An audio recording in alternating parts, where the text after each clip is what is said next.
Welcome back to the channel, everybody. Hope you're having a great Tuesday. So things are really picking up in the motorsports industry since everybody's kind of gotten back to work, and things are chugging along into the 2021 year and season. And if you've clicked on this video, you're probably clicking for the talk about the Daytona 500 and a potentially pretty big entry list. And there's a couple of reasons for this, though the list that we're actually going to take a look at, which comes from Reddit, it isn't official by any stretch of the imagination, but I think there are definitely some interesting things on there that I'd like to talk about.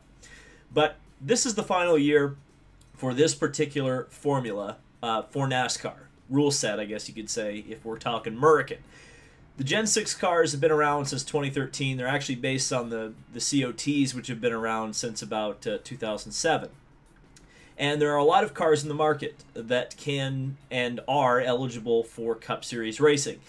Come Daytona next year, those cars will no longer be eligible, and the next-gen cars will be the only cars you'll be allowed to race in the Cup Series. And with the way the charter system is, I would expect that car counts are probably, at least for the next 4 or 5 years, not going to come anywhere close to the glory days of the Daytona 500. So when we're talking about an entry list that could be approaching 50 cars, I'm telling you guys, and people are going to deny this till the heavens, come home. They're going to say stuff about a business model and how great the next-gen car and how it's going to cut costs. Listen, I've been through this a couple of times. Didn't just fall up the turnip truck, as we could say.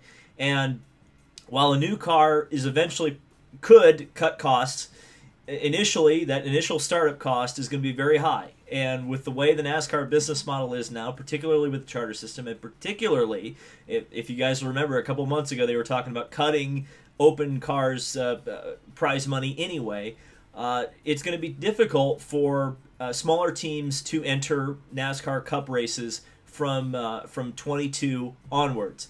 So when you're talking about a big race like the Daytona 500, this could be one of the last times for quite a while that the duels mean anything, that any cars go home from the Daytona 500. And at least on this speculative entry list, there are some pretty big names that will be trying to race their way into the Daytona 500. So if you're a traditionalist, if you're someone who likes the way things used to be, I would definitely say appreciate what we may be seeing this year, because it may be kind of the last in a line, at least for the foreseeable future.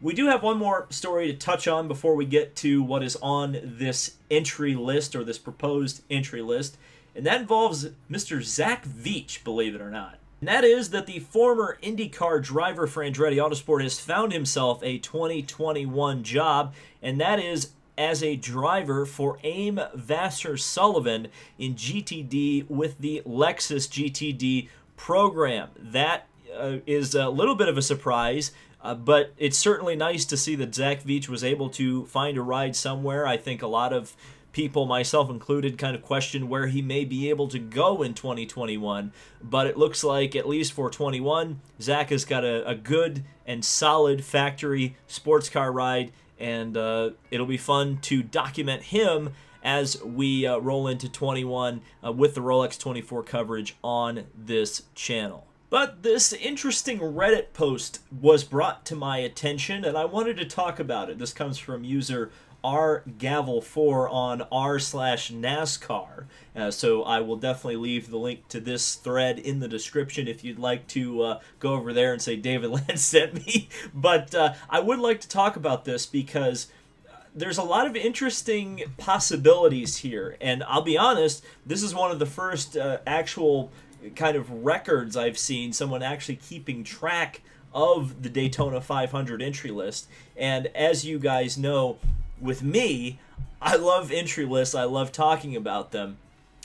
So let's talk about some of these possibilities. Particularly, we're going to be focusing on the open cars, but if any things stick out to me with some of the chartered teams that I'll talk about, or that I'll need to talk about, because I think there are, just giving the list a skim with the open cars, or the chartered cars, there seem to be a couple of things that are still unconfirmed, so we'll talk about those as we go through this list. Again, this is something that has been compiled. Again, it's not authoritative by any stretch of the imagination, but I definitely think it's the best that I've seen as we go on. So Quinn Hoff in the Starcom car, that seems very likely, if not already confirmed.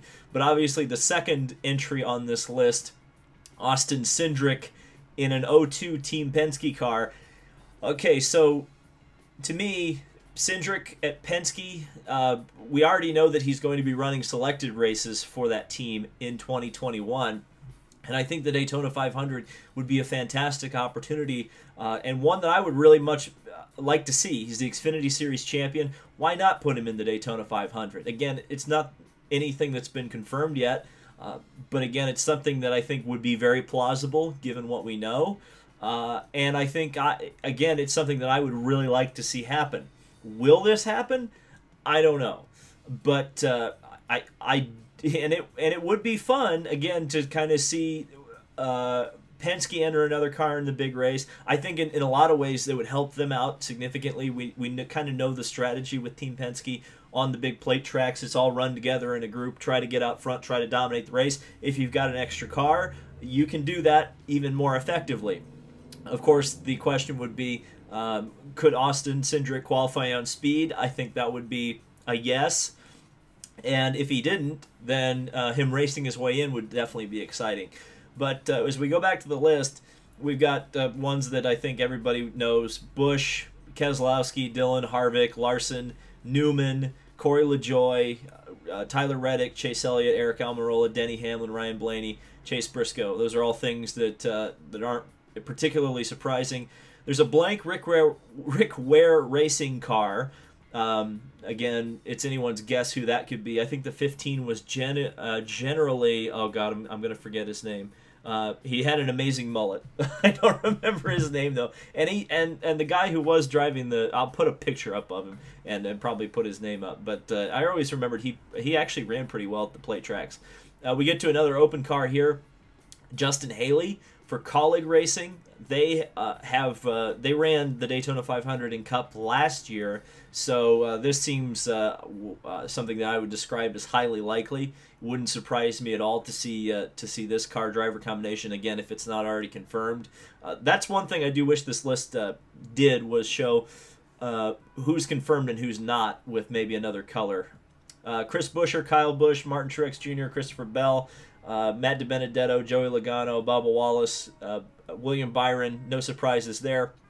We go down to the 32 car for Go Fast Racing, which is interesting because I thought Go Fast Racing was a team that was not going to be participating in this year's Cup Series. So it's interesting that that's listed there. Again, we have seen some teams say they're taking a step back from full-time Cup racing and running the Daytona 500 anyway, at least to start a year. And again, if they still have equipment and they can get a driver going, I guess it would make a lot of sense for them to at least enter a car at Daytona. A couple of other drivers: Michael McDowell, Ryan Preece, Anthony Alfredo, which is he's been rumored to be a Front Row Motorsports for next year, but I don't think that's officially been confirmed yet. But that seems to be the hot rumor right now. Cole Custer, Ross Chastain for Chip Ganassi, and Eric Jones for Richard Petty. Then we get to Johnny Sauter, which is an interesting one. And again, I don't know how, obviously he's associated with the team. So clearly, again, this is a rumor that I just had not heard.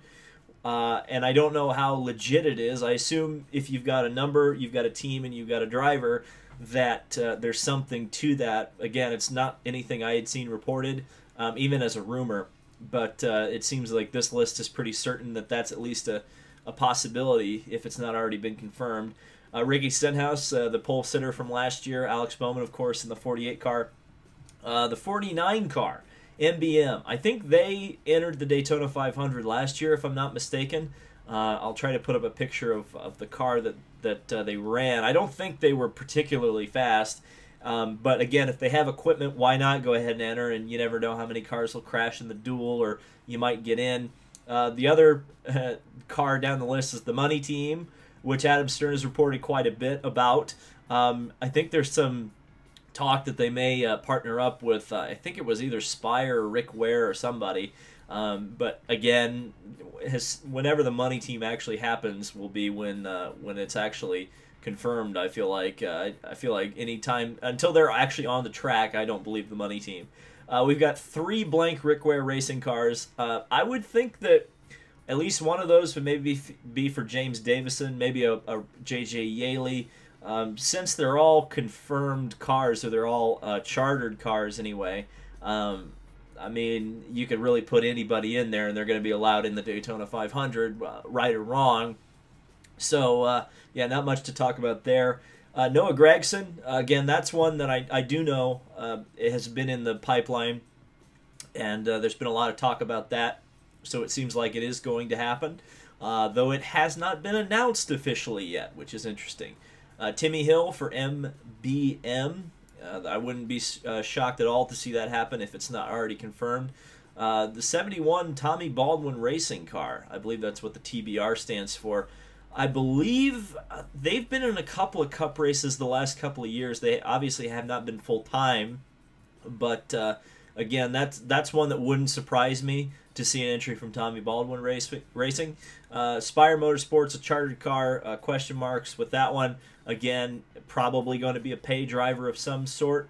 The 78 car, BJ McLeod, which of course that's the old Go Fast Racing car, which again is why I'm wondering why Go Fast Racing is listed. But that's obviously a chartered entry for BJ McLeod.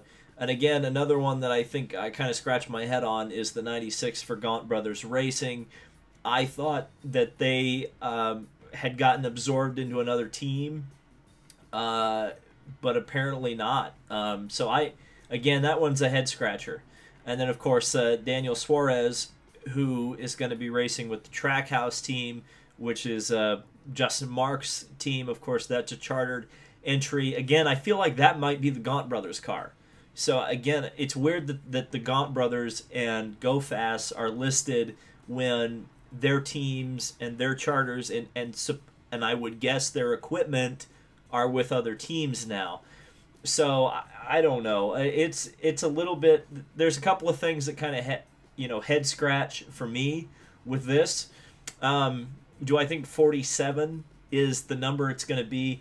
My feeling is probably no. I think you will see. I think we will see the duels matter, but I would probably say like 44 would probably be because I think there's at least 3 or 4 on this list. So 43, 44 would be the number that I would kind of aim for. And even then, I mean, stuff like Austin Cindric, while it makes a lot of sense, and we know he's going to run some cup races next year, is Penske going to spread his resources out for the Daytona 500? And at the same time, is he going to take away a little bit from Austin Cindric's title defense in Xfinity? So that's another thing to think about. Would that be a distraction for Austin Cindric, focusing in on the Daytona Xfinity race? I don't know. So, I mean, again, it's one of those things that makes a lot of sense to me, but there are definitely some things on this list that aren't necessarily like, or are some head scratchers for sure. So what do you guys think? How many cars are going to be on the Daytona 500 entry list? Will there be duels that matter? Or do you think we're just going to have, what if we just have 40 cars? Or maybe just 41, maybe one or 2 cars go home. I don't know. Certainly, I think this is an interesting list, and I appreciate when people do stuff like this. This is kind of why I wanted to do a video about it, bring some attention to it, because obviously, as you guys know, I love doing it for the Indy 500. I'd like to see more people do lists like this for events like this, because it kind of helps with the hype. It gets people excited for them, and the speculation is always kind of fun about, hey, who's going to get in the field, who's not going to get in the field. I don't know. I like it. So thank you guys so much for watching. This has been David Land on YouTube. Subscribe for more motorsport content, and I will see you in the next video.